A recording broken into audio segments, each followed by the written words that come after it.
ukubingelela abalandeli bethu be-channel yethu esichaza kuyona amaphupho, siphinde siwahlaziye.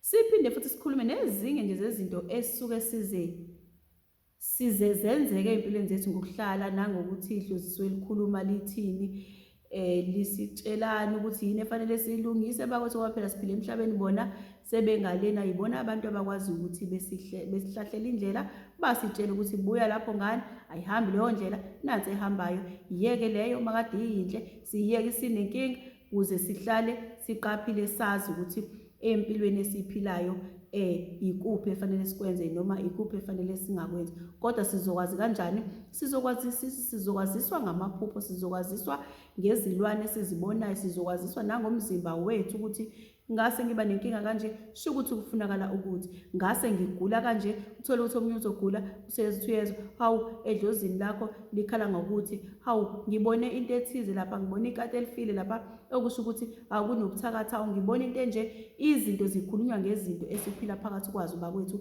idlozi likhuluma ngezinto esiphila nazo, esiphila ngazo, ezikuthina, ezisemaphusheni abaziletha ngamaphupho. Ngayo yonke indlela okubalekile ukuthi nje ufune ulwazi uqonde ukuthi ngabe kusho ukuthini. Uma ungazwanga idlozi lakho sithini, libuze lizokukhombisa. Okwanamhlanje nginesifiso nje sokuthi ngeke ngichaze ngezilwane ezithize eziletha inkulumo emakhaya ethu sihlala kuwo lawo makhaya.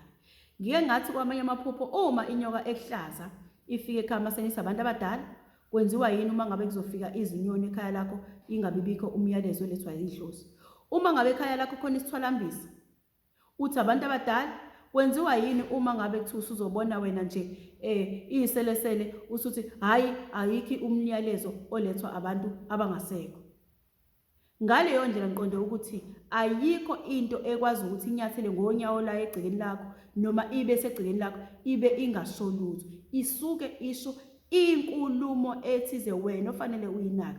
Ayikho into evele nje izizele. Uma ngase nje uzobona na uthi uyavuka nangu mathananazana nansi inkawu noma isorini imfene egcekeni lakho ihlelele intambama ebusuku uzothini? Bayangithakatha. Yingakho ke ngisho ukuthi wena ozoyisholo ngeke uzutshela umuntu, yila uzovuleka khona amehlo ukuthi bayakuthakatha ngoba kuyiyona fanele ube nayo incazelo. Uma koezinye izilwane ngeke uze ube nayo incazelo. Ayikho leyo nto. Yonke into enyathele egcekeni lakho noma yonke into okwenzekile wayibona, leyo into leyo isuke ichaza inencazelo ethize. Kufana nje nanokuthi uthi uzihambele endleleni uzithole ulandelwa yinja ongayazi, uyibuthi singalandelwa yinja ongayazi. Kunenkulumo lapha. Ayikho bafowethu into eyothi uma uyibona ingabi nayo incazelo yakhona. Kusuke kunenkulumo elethwa abantu abangasekho ngawe nangekhaya ohlala kulona. Yingakho ngithatha isinqumo sokuthi namhlanje ake ngikhulume nje ngezinyoni. Kukhona owangibhalela wabuza ukuthi wathi nje ngihlushwa zinyoni lapha ekhaya, ziyagcwala zifike zibe seka nje, wakhombisa nje impela ukuthi zimxakile.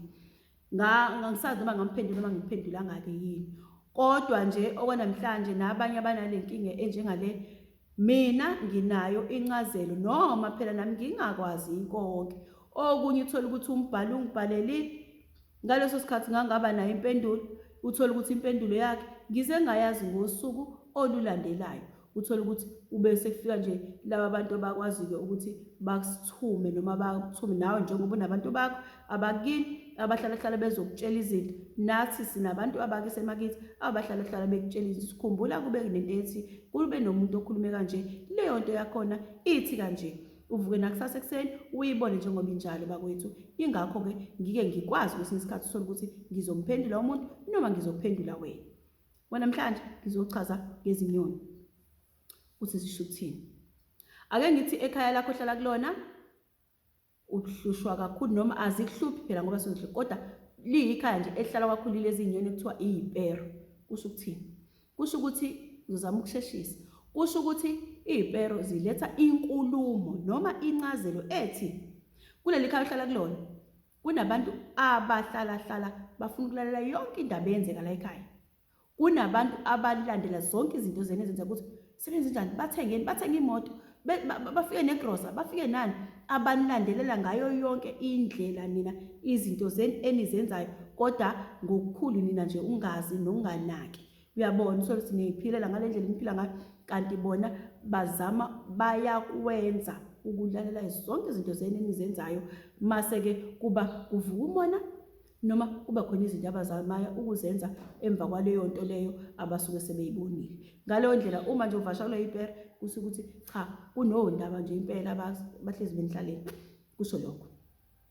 Ngaleyo ndlela ke nje akukho kubi futhi ke okuza ngalokho kodwa inkulumo isuke iveza lokho ukuthi awunobhasopa izinto enizenzayo kungabe izinto sokuthi noba nikhuluma kakhulu ngoba angeke wazi ukuthi ekugcineni kosuku bazokwenza ini. Ngicela ukudlula uma wena futhi ekhaya lakho noma lawo uthe uhamba wasubona nje amajuba amabili ezihlalele nje okusho ukuthi wena inkulumo elethwayo kuwena noma isimo sakho kusalezo insuku nomoya wakini edlozini lakho uthi mntana mangase kube khona okwenza kulezi insuku kuzokulungela. Unenhlanhla ikhona inhlanhla kukhona esikwenzile kwahlangana izinto zaqondana ngale ndlela lokho isikhathi esihle ukuthi lokho obukade ucabanga ukuthi uyakufisa ukwenza uma ngase ukwenza noma utshela ukuthi lokho ukucabanga ukuthi uyakufuna kuzokwenzeka sekuzolunga. Yabona akushiwo ke into enkulu mhlambe enkulu kakhulu kushiwo nje ukuthi into ozoyenza noma leyo nto leyo khona into ezolunga kwahamba kwahlangana. Uyabona akushiwo i-long term goal yakho kodwa kusho ukuthi isikhathi esesikhona njengamanje kuzolunga lokho osuke okufisayo. Mhlawumbe abanye ke bakwethu kungaba ukuthi kushiwo yona ngqo i-long term goal yakhe. Sengisho ukuthi angasho umuntu singiwabonile amajuba amabili shuthi mina angazi shuthi akusikona cha kuya ngaleyo yinto wena nedlozi lakho esuke selikutshela yona ukuthi ngaso isikhathi bona asebeyilungisile ukuthi isilungile. Yabona kungenzeka futhi na njengoba ngithi akusiyona kungenzeka ukuthi omunye usetshengisa ukuthi namhlanje yalunga le long term goal yakho kade wawuyiplana wena ukuthi uyayifuna. Uyabona into leyo ningaxabani ke bakwethu nami hayi sukhuluma into esingayizwa cha kunjalo kuya ngedlozi lakho ukuthi isi-ready indot uzowabona lawo majuba amabili. Uma ulibona lilodwa okusho ukuthi bakwethu kusanokubambezeleka nje okuthize okuncane akusikona ukuthi yeso yibhadi umsana ukubeka nithi yibhadi. Ibhadi yenye into futhi nawo uchaza ngelilanga kusuke ukuthi edlozini nakuNkulunkulu akukahambisani imibono nezinto ezivelile obala ukuthi ukufanele yini lokho noma akukufanele yini lokho noma isikhathi nendlela oyenza ngayo uzoyiqonda yini lento ukuthi fanele uyiphathe kanjani fanele uyenze kanjani. Suke kuyilokho uma nje lilodwa kusho ukuthi akukabi kahle akakukabi kuhle. Yabo sukuthi kusalungiswa okwamanje safanele uqhubeke nje ulinde kodwa ucele uzame nokwenza kahle uzama nokulungisa izinto ezithile kuze phela nabo bezokwazi ukuthi la bebekhona bebe active ngale ndlela ukuthi njengoba nawo active noma yazi bakwethu noma ngabe kuthiwa musana ukuthi mawuthi uyavuka nasekuseni uvuka nje umuntu lokelele akenzi lutho ekhaya hlala kona iba active ngasikhathi uba active wena unyaka shona nasedlozini kuba kanjalo bakwethu uma umuntu ohleze equdula inyawo edonseka angazi izinto zakhe ezithatha kancane nazo zihamba kancane kwesinye isikhathi kunesimo nje esinjalo kodwa ngosixoxa ngolunye usuku ngiqhubeke shuthi mama ijuba lilodwa kusho ukuthi ke akakazi ukuhamba kahle noma lo nto othi wena ufuna ukuyenza ngalezo zinsuku awuthi ukuyimisa ngoba ngeke izihambe ngale ndlela ocabanga ngayo. Ngiqhubeke uma ke kuthiwa wena egcikeni lakho noma ekhaya uhlala kulona uzwe ubona amankankane ayakhala abika ke isifo amankankane ukuthi esikhathini esizayo la eduze uma ehlale ngqo la indawo ohlala kuyona ahlala entweni okweyenu lapho ukusho ukuthi abika isifo futhi ngase kukhalo lekhaya uma nje afika ahlala ayithulele okusho ukuthi akusizona isifo. Kungenzeka ukuthi kona azwa umoya ukuthi kungenzeka ukuthi khona umuntu ogulayo noma khona umuntu ozogula ozoba seguleni ongacishe kumthatha kodwa ngeke azahambe uzophila. Kusuke kumyalezo nje onjalo ukuthi hlalani uthembeni noma khona ogulayo la ekhaya afike ame kodwa mengakhali okutshengisa ukuthi akazohamba. Uma ekhalile ke bakwethu ningabantu ninamandla uNkulunkulu uyanasi akusho nje wasekunja sekuzo kanjalo thandaza uNkulunkulu xosha ukuthi nje lesi sikhathi lesi akugona asakathandi asakavumi akubona bonke abantu bebakwethu okudala kanjalo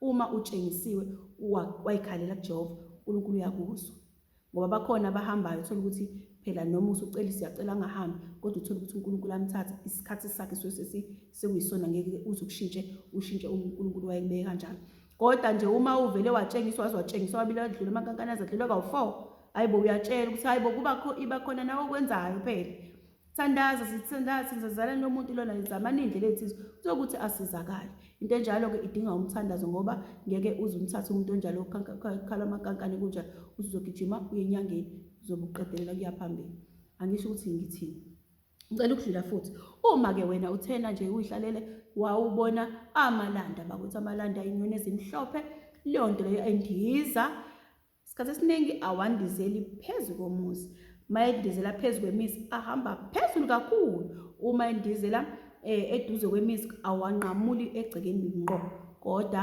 anqamula entweni njengomgwaqo noma njengezihlahla leyo nto nje bakuthi ayihluphi futhi ayinankinga njengaleyo ndlela itshengisa ukuthi endaweni yena enihlele kuyona isimo senu sikahle abekho abathakatha abanye abekho abenze ukube kwabanye awavamile ukuthi ahlala ayafika wona nje onyaka akwenzeki ukuthi angafiki kodwa nje kusokutshengisa ukuthi isimo somoya sihle kuleyo ndawo soyiveza nje lokho uma amagwababa wabona amagwababa eza egcekeni ohlala kulona atshengisa ukuthi nitshengiswa ukuthi nina umyalezo eninika wona ukuthi lapha ekhaya kunezinto ezike zafakwa abantu mhlawumbe ngabagangayo noma izinto ezimbi ezenzekile base lawo magwababa wabona ezohlala esukuma noma ehamba yenza lonto akwenzayo noma ezungeza asuke ebheka izinto nje kusuke emeleke etshengisa umyalezo othi ziyalungiswa lezi zinto lezi kuyasuswa kuyaklinwa lezo zinto lezo